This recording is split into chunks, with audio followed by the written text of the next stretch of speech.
Inwoners van Kalmersveer en omkrieten kunnen zo'n toonsje te lonen in de nieuwe warme wijnkamer. Het is een gearwerking tussen het Lichtpunt en Solidair Friesland.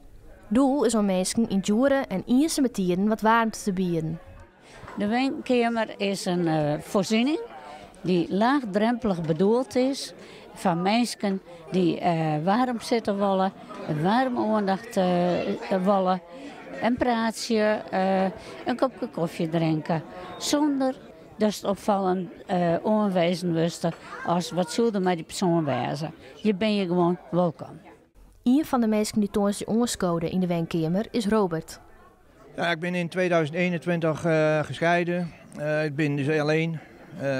Ik zit de hele dag alleen thuis, dus verder weinig. Probeer hier toch weer in contact te komen met andere mensen.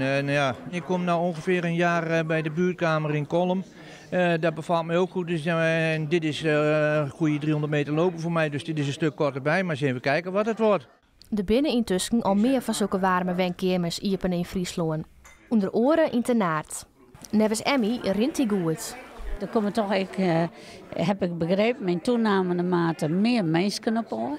Maar dat had ik hier ook wel verwachten. Dus is het natuurlijk eerst een beetje naamsbekendheid krijgen. Mensen moeten letterlijk even erdoor vinden om binnen te komen. En we denken en hopen dat dat zijn vlucht nemen gaat.